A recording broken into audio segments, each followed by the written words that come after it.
Hey everyone, Ashley Josephine here. So today I've got a video for you, 5 yoga poses that you can do to recover from a workout. I have long been a strong proponent of only practicing yoga and that being my workout, and it's great and I love it. But I'm also the type of person that likes to vary things up every now and then. So recently I started trying some new workouts, and I've gone through these phases before in my life, and while I really like the workouts, I'm now starting to see how important it is to have the yoga practice as a form of recovery. So I just came home from one of those really extreme workouts, and I'm thinking to myself, man, there are certain parts of my body that really need a good stretch. So I put together the 5 best poses for your post-recovery workout. We're going to go through them now. So start by standing up.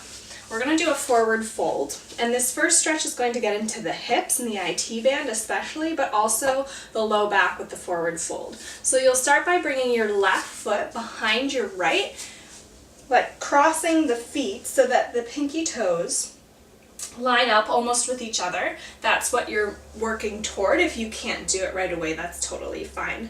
And then we're going to fold forward from here. So bending, hinging from the hips, come all the way down with a flat back. Then release your arms to the ground and completely let go of your head and your neck. The weight's going to come forward into the balls of your feet, and you're really going to feel this along the left hamstring, possibly the IT band on the left side of the hip too. And then also, because we're in the forward fold, you'll feel it along the low and maybe up into the mid back. Completely relax the head and the neck to take the tension out of the neck, and breathe. It wouldn't be yoga without the breath. So it's kind of hard to balance in this pose, but if you can and you want to challenge your balance, you can also grab opposite elbows. That means that you're taking less of the weight out of your hands, trying to balance and stabilize yourself, and bringing more of the stretch into the side of the body. So take a couple breaths here.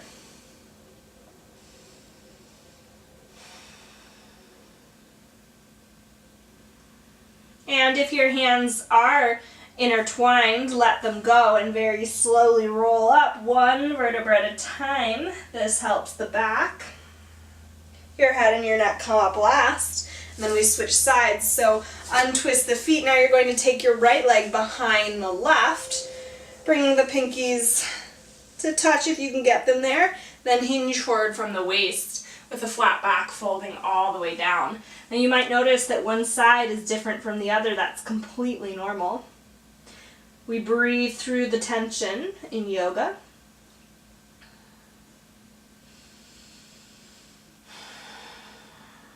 And if this is really difficult for you, you can always bend your knees if your hamstrings are extra tight. Know that your feet might not be exactly perfect. The pinky toes might not be completely lined up. That's all right. You work with where you're at. And over time, as you hold these poses and breathe through the tension, you'll get there.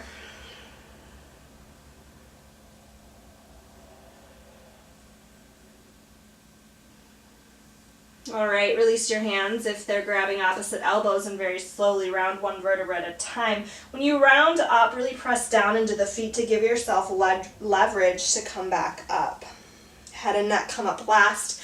Now we're going to work on the shoulders.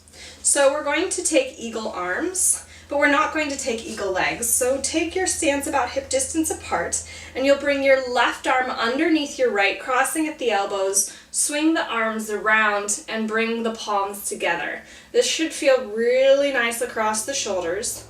And then you're going to press the elbows out away from you and press the forearms away from you. Then we'll get a little back bend here. Start to lift the elbows up, press down through the feet. Lift the upper chest and the upper back up, and maybe gaze toward the ceiling, up over your fingertips. This stretches across the chest, across the back of the shoulders. Keep pulling the shoulders down away from the ears.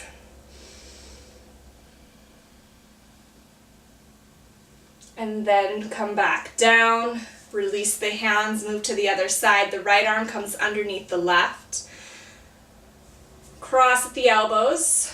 Work towards getting the palms together to touch. Press the forearms out away from you. Start to lift the elbows up to get into the back bend. If you don't want to take the back bend, you can just stay right here with a straight back. Otherwise, get a little extra stretch in the chest and the upper back by starting to lift your gaze. Press down through the feet to lift up through the heart, gazing up over the fingertips, taking deep breaths here.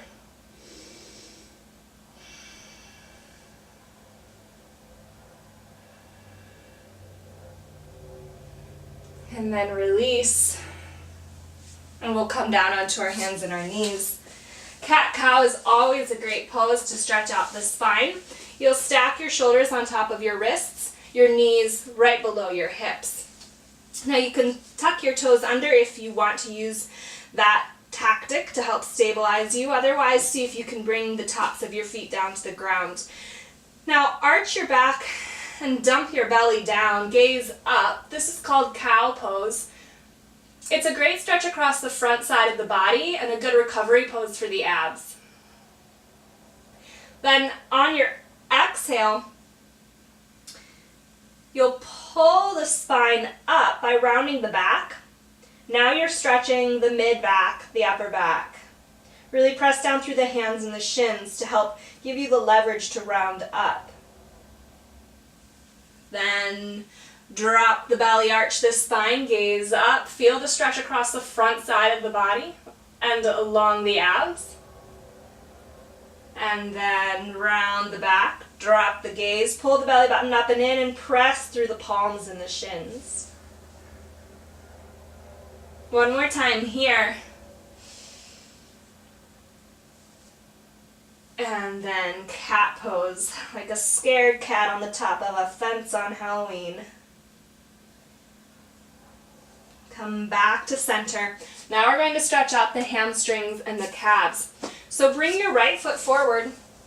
We'll move into pyramid pose. You can take this modified with the knee down or flip over the tops of your left toes and press up into a lunge, but the front right leg is going to be straight. Our back is straight, although we're hinging forward. Our hands are down below our shoulders to help stabilize us. Now you'll press out through the left heel and bring the weight forward right underneath the big toe. So it's often what we find is that our weight splays out towards the side. That's called outer rotation. What we want is inner rotation of the leg back toward the midline of the body. Then you'll feel the stretch differently along the inside of the hamstring, maybe even the calf.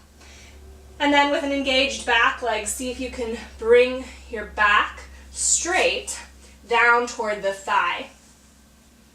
Take a few breaths here.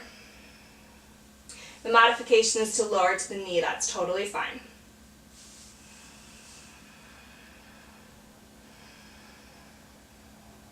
This one feels pretty good, especially if you've been doing a lot of leg work. Then to release, you'll lower the knee if it's not there already. Bring the right foot back and change sides.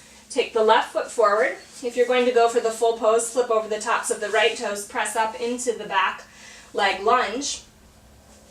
And really press through the right heel here to activate the back leg. This gives you strength and a foundation from which to stretch the front leg.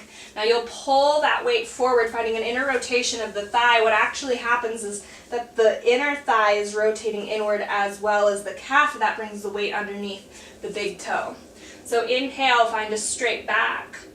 And then exhale, start to come down with the straight back still, hinging from the hips, trying to bring the torso in line with the thigh.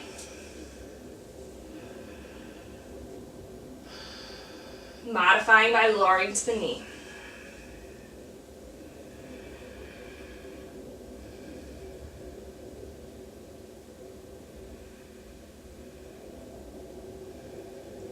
Now know that you can stay in these stretches as long as you want, but we're going to keep going, so I'll bring the leg back. Now our last pose is toes pose. I started a really extreme workout program about maybe a few years ago, and it was very much based in plyometrics and jumping around all over the place. And so I went out and bought a brand new pair of shoes, and the first time I did this workout, the next day my feet hurt so bad I could barely walk. I had to call the doctor. I didn't know what was wrong. What ended up happening was that with the jumping around workouts and the plyometrics, I was putting so much pressure on my feet, and I wasn't used to that, that the fascia became really, really tight. plantar fasciitis you might have heard of. That's what I was suffering from. And if you've ever had this, it's totally painful and it really screws up your day because you can't even walk. So we want to avoid plantar fasciitis at all costs, and to do that we're going to stretch out the back of our feet. If we're doing workout programs, we're putting a lot of weight on our feet probably, moving around, especially if we're doing cardio, but even with weightlifting. So this is called toes pose, and basically you'll come onto your knees, your toes will be underneath you, and you'll start to sit your hips back on your heels so that your weight comes back on your toes and they splay out forward towards the knees. Now you might need to take your hands underneath your toes so that your pinky comes all the way down here. Do that on both sides, and then you'll sit on your heels with a straight back, hands on your thighs, and maybe close your eyes. Now for some of you, right here is going to be really intense. In fact, too intense for you to even stand it. So if it's too much, you can always bring your hands down and take some of the weight out of the butt on the heels so that you don't have so much weight on the toes. Otherwise, see if you can stay here. And the longer you stay here, the more you'll notice that sensation and the pressure building up. That means that the fascia is stretching out. So to the best of your ability, remember, always avoid pain, but see if you can sit with those uncomfortable sensations and emotions that come up as you're stretching through the fascia. And the longer you can sit with it, the more you're stretching out, the more you're building up your mental and emotional resiliency. This is the work that we do on the mat that translates into our daily lives as well. So I'll shut up and just take a couple breaths, and I invite you to do the same.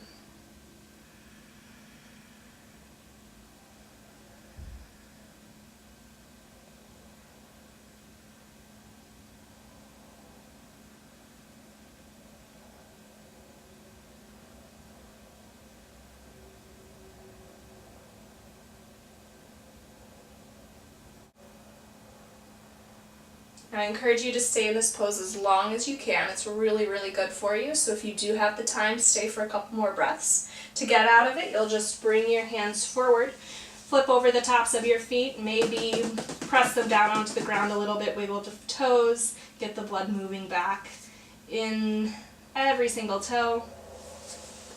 Those are your 5 poses for workout recovery. I wish you the best of luck in all of your workouts. Now you have the poses to help you recover so that you're stronger, more flexible, and better able to perform throughout all of your workouts, your yoga practice, and your daily life. My name is Ashley Josephine. I'll see you on the mat next time. Namaste.